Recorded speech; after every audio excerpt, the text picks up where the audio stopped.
பிப்ரவரி 18. லேவியர் அதிகாரம் 3. ஒருவரது நேர்ச்சை நல்லுறவு பலியாய் இருந்தால் அது அவரது மாட்டு மந்தையிலிருந்து எடுத்து செலுத்தப்படும் காளையாகவும் இருக்கலாம், பசுவாகவும் இருக்கலாம். ஆனால் அவர் பழுதற்ற ஒன்றை ஆண்டவருக்கு முன்பாக கொண்டு வருவார்.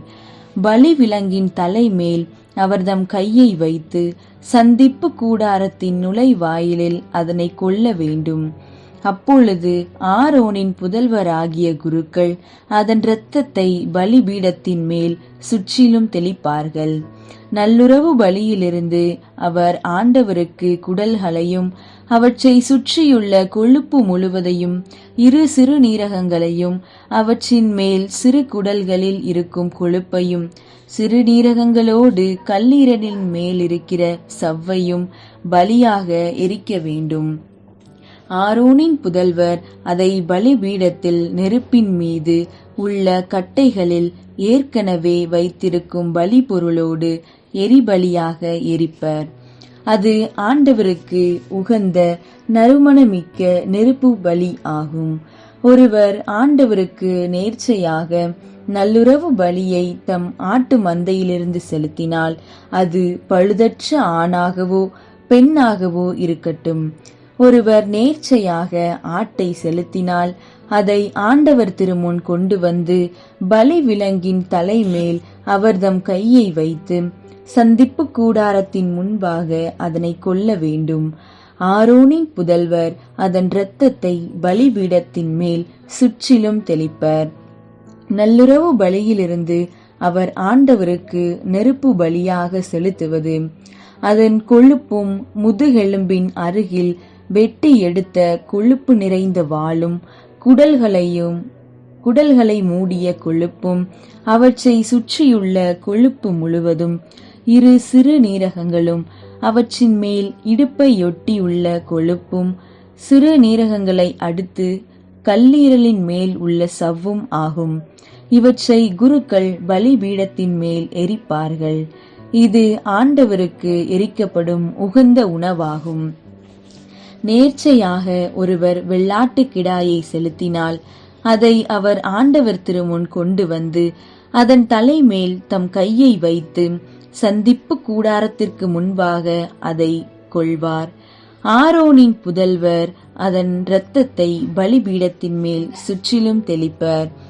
நல்லுறவு பலியிலிருந்து அவர் ஆண்டவருக்கு நெருப்பு பலியாக செலுத்த வேண்டியது குடல்களை மூடிய கொழுப்பும், அவற்றை சுற்றியுள்ள கொழுப்பு முழுவதும், இரு சிறு நீரகங்களும், அவற்றின் மேல் சிறு குடல்களில் இருக்கின்ற கொழுப்பும், சிறு நீரகங்களோடு கல்லீரல் மேல் இருக்கின்ற சவ்வும் ஆகும். குருக்கள் பலிபீடத்தின் மேல் அவற்றை எரிப்பார்கள். இது ஆண்டவருக்கு எரிக்கப்படும் உகந்த நறுமண உணவாகும். கொழுப்பு முழுவதும் ஆண்டவருக்குரியது. கொழுப்பையோ இரத்தத்தையோ நீங்கள் உண்ணலாகாது. இது உங்கள் உறைவிடம் எங்கும் தலைமுறை தோறும் உங்களுக்கு மாறாத நியமனமாக விளங்கும். அதிகாரம் 4. ஆண்டவர் மோசேயிடம் கூறியது. நீ இஸ்ரவேல் மக்களிடம் அறிவிக்க வேண்டியது. ஒருவர் அறியாமையினால் ஆண்டவரின் கட்டளைகளில் ஒன்றையேனும் மீறி பாவம் செய்தால் அவர் செய்ய வேண்டியது.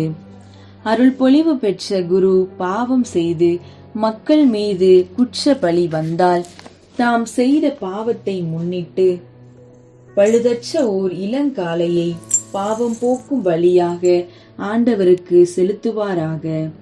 சந்திப்பு கூடார நுழைவாயிலில் ஆண்டவர் திருமுன் அதை கொண்டு வந்து அதன் தலைமேல் தம் கையை வைத்து ஆண்டவர் திருமுன் அதை பலியாக கொள்வார்.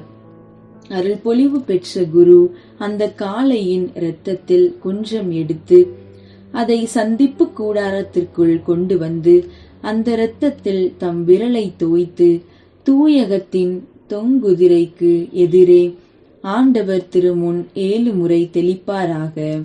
குரு அந்த இரத்தத்தில் கொஞ்சம் எடுத்து சந்திப்பு கூடாரத்தில் ஆண்டவர் திருமுன் இருக்கும் நறுமண தூப பீட கொம்புகளில் பூசுவார்.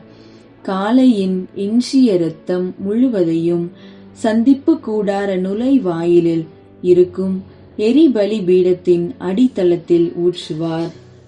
பாவம் போக்கும் பலி காளையின் எல்லா கொழுப்பையும் குடல்களையும் சுற்றியுள்ள கொழுப்பையும் அவற்றின் மேலுள்ள கொழுப்பு முழுவதையும் எடுப்பார். அவற்றுடன் 2 சிறுநீரகங்கள், அவற்றின் மேல் இடுப்பை ஒட்டியுள்ள கொழுப்பு, சிறுநீரகங்களை அடுத்து கல்லீரலின் மேலிருக்கின்ற சவ்வு ஆகியவற்றை நல்லுறவு பலி காளையிலிருந்து எடுப்பது போல எடுத்து குரு அவற்றை எரிபலி பீடத்தின் மேல் எரிப்பார். காளையின் தோலையும் அதன் இறைச்சியையும் தலையையும் கால்களையும் குடல்களையும் சாணத்தையும் காளையின் மற்ற அனைத்து பாகங்களையும் பாளையத்திற்கு வெளியே சாம்பல் கொட்டுகிற தூய்மையான இடத்திற்கு கொண்டு போய் விறகு கட்டைகளிட்டு நெருப்பால் எரிக்க வேண்டும். சாம்பல் கொட்டும் இடத்தில் அனைத்தையும் சுட்டெரிக்க வேண்டும். இஸ்ரேல் மக்கள் கூட்டமைப்பு முழுவதும் அறியாமையினால் தவறிழைத்து அது அவர்கள் கண்களுக்கு மறைவாய் இருந்தாலும் ஆண்டவரின் கட்டளைகளை மீறி தகாதன செய்து குற்றத்திற்கு உள்ளானால் அவர்கள் செய்தது பாவம் என தெரிய வரும்போது ஓர் இளங்காளையை சபையார் சந்திப்பு கூடாரத்திற்கு முன்பாக பாவம் போக்கும் பலியாக கொண்டு வர வேண்டும். மக்கள் கூட்டமைப்பின் பெரியோர் அனைவரும் ஆண்டவர் திருமுன் தம் கைகளை காளையின் தலைமேல் வைப்பர். ஆண்டவர் திருமுன் அந்த காளை கொல்லப்படும். அருள் பொழிவு பெற்ற குரு அதன் இரத்தத்தில் கொஞ்சம் எடுத்து சந்திப்பு கூடாரத்திற்குள் கொண்டு வருவார். குரு அந்த இரத்தத்தில் தம் விரலை தோய்த்து ஆண்டவர் திருமுன் தொங்குதிரைக்கு முன்பாக 7 முறை தெளிப்பார். சந்திப்பு கூடாரத்தில் ஆண்டவர் திருமுன் இருக்கும் பலிபீட கொம்புகளின் மேல் அந்த இரத்தத்தில் கொஞ்சம் பூசி எஞ்சிய இரத்தத்தை எல்லாம் சந்திப்பு கூடார நுழைவாயிலில் இருக்கும் எரிபலி பீடத்தின் அடித்தளத்தில் ஊற்றி விடுவார். காளையின் கொழுப்பு முழுவதையும் எடுத்து பலிபீடத்தில் எரிப்பார். பாவம் போக்கும் பலிக்கான காளைக்கு செய்தது போல் இந்த காளைக்கும் செய்து குரு அவர்களுக்கு பாவ கழுவாய் நிறைவேற்றுவார். அப்பொழுது அவர் மன்னிப்பு பெறுவார்கள். முன்னைய காளையை எரித்தது போல இதையும் பாளையத்திற்கு வெளியே கொண்டு போய் சுட்டரிப்பாராக. இது சபையாருக்கான பாவம் போக்கும் பலியாகும். தலைவன் ஒருவன் தம் கடவுளாகிய ஆண்டவரின் கட்டளைகளில் எதையாவது அறியாமல் மீறி பாவம் செய்து குற்றத்திற்கு உள்ளானால் தான் செய்தது பாவமென்று அவனுக்கு தெரிய வரும்போது வெள்ளாடுகளில் பழுதற்ற ஒரு கிடாயை பலியாக கொண்டு வருவான். அந்த ஆட்டுக்கிடாயின் தலைமேல் அவன் தன் கையை வைத்து எரிபலிக்கான இடத்தில் ஆண்டவர் திருமுன் அந்த கிடாயை பலியாக ஒப்பு கொடுப்பான். இது பாவம் போக்கும் பலியாகும். குரு பாவம் போக்கும் பலி இரத்தத்தில் சிறிது தம் விரலில் எடுத்து எரிபலி பீட கொம்புகளில் பூசி எஞ்சிய இரத்தத்தை அப்பீடத்தின் அடித்தளத்தில் ஊற்றி விடுவார். அதன் கொழுப்பு முழுவதையும் நல்லுறவு பலியின் கொழுப்புக்கு செய்வது போல பலிபீடத்தின் மேல் எரித்து விடுவார். குரு அவனுக்காக பாவ கழுவாய் நிறைவேற்றுவார். அவனும் மன்னிப்பு பெறுவான். பொது மக்களில் ஒருவர் ஆண்டவரின் கட்டளைகளில் எதையாவது அறியாமல் மீறி பாவம் செய்தால் தாம் செய்தது பாவம் என்று அவருக்கு தெரிய வரும்போது அவர் செய்த பாவத்தை முன்னிட்டு பழுதற்ற ஒரு வெள்ளாட்டு பெண் குட்டியை பலியாக கொண்டு வருவார். பாவம் போக்கும் பலி விலங்கின் தலைமேல் தம் கையை வைத்து எரிபலியிடும் இடத்தில் அந்த பாவம் போக்கும் பலியாட்டை அடிப்பார். குரு அதன் இரத்தத்தில் சிறிது தம் விரலில் எடுத்து எரிபலி பீட கொம்புகளில் பூசி எஞ்சிய இரத்தத்தை அப்பீடத்தின் அடித்தளத்தில் ஊற்றி விடுவார். அதன் கொம்பு முழுவதையும் நல்லுறவு பலியிலுள்ள கொழுப்பை போன்று எடுத்து பலிபீடத்தின் மேல் ஆண்டவர் விரும்பும் நறுமணமாக குரு எடுத்து பாவ கழுவாய் நிறைவேற்றுவார். அந்த மனிதரும் மன்னிப்பு பெறுவார்.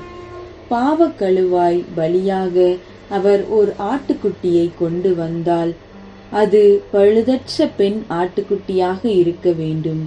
அந்த பாவம் போக்கும் பலி விலங்கின் தலை மீது தம் கையை வைத்து எரிபலிக்கான அதே இடத்தில் இதையும் பாவம் போக்கும் பலியாக அடிக்க வேண்டும்.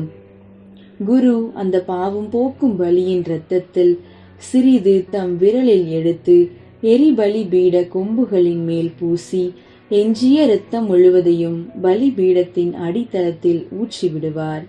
அதன் கொழுப்பு முழுவதையும் நல்லுறவு பலி கிடாயின் கொழுப்பை எடுப்பது போன்று எடுத்து எரிபலி பீடத்தின் மேல் ஆண்டவருக்காக நெருப்பு பலி போல எரித்து விடுவார். இவ்வாறாக அந்த மனிதர் செய்த பாவத்திற்கு குரு பாவ கழுவாய் நிறைவேற்றுவார். அவரும் மன்னிப்பு பெறுவார்.